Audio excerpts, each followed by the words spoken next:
नमस्कार दोस्तों, आप सभी का बहुत बहुत स्वागत है हमारे यूट्यूब चैनल खुशहाल ज़िंदगी में। तो आज की इस वीडियो में हम बात करने वाले हैं पितृपक्ष के बारे में। और इस वीडियो में खास मैं आपको बताऊंगी कि पितृपक्ष कब है और तर्पण की तिथियां और विधि।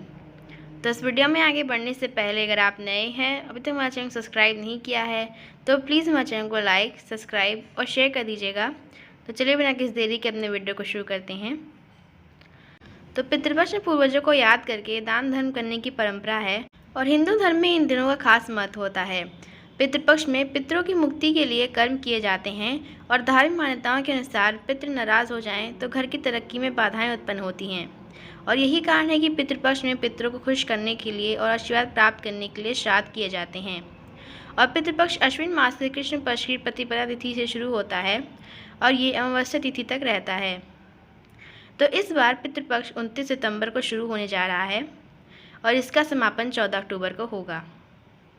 और मान्यता है कि पितृपक्ष में श्राद्ध और तर्पण करने में पितर प्रसन्न होते हैं और आशीर्वाद प्रदान करते हैं। उनकी कृपा से जीवन में आने वाले कई प्रकार की रुकावटें दूर होती हैं और व्यक्ति को कई तरह की दिक्कतों से मुक्ति भी मिलती है। तो चलिए हम बात कर लेते हैं पितृपक्ष की तिथि के बारे में।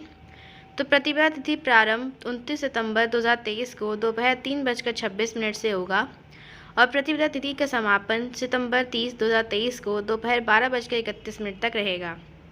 तो चलिए हम बात कर लेते हैं कि पितृपक्ष में आपको कौन सी गलतियां नहीं करनी चाहिए।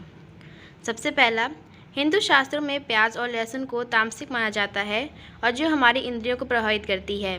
और पितृपक्ष की अवधि के दौरान खाने में प्याज लहसुन का इस्तेमाल करने से बचना चाहिए। दूसरा, पितृपक्ष के दौरान कोई भी जश्न या उत्सव नहीं बनाना चाहिए, ना ही किसी का हिस्सा बनना चाहिए। और इस अवधि में किसी भी तरीके का जश्न मनाने से आपके पूर्वजों के प्रति आपकी श्रद्धा प्रभावित होती है। तीसरा, तो पितृपक्ष की अवधि को अशुभ माना जाता है और इसीलिए इस दौरान कुछ भी नया शुरू न करने की सलाह दी जाती है। और इस दौरान परिवार के सदस्यों को कुछ भी नई चीज़ नहीं खरीदनी चाहिए। अगला, पितृपक्ष का समय पूर्वजों को समर्पित होता है और इसीलिए इस अवधि में शराब या फिर मांसाहारी भोजन के सेवन से बचना चाहिए। पांचवा, पितृपक्ष के दौरान नाखून काटने, बाल कटवाने और दाढ़ी बनवाने से बचना चाहिए। तो चलिए हम बात कर लेते हैं कि पितरों को कैसे याद करना है आपको।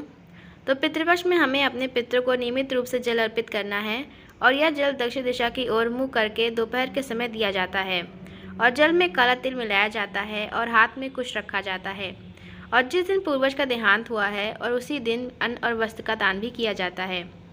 और साथ ही साथ उसी दिन जो है आपको निर्धन को भोजन भी कराना है और इसके बाद पितृपक्ष के कार्य समाप्त हो जाते हैं। तो आज के बस इतना ही। वीडियो पसंद आई हो तो प्लीज़ हमारे चैनल को लाइक, सब्सक्राइब और शेयर करेगा। हमारी पूरी वीडियो देखने के लिए आपका बहुत बहुत धन्यवाद।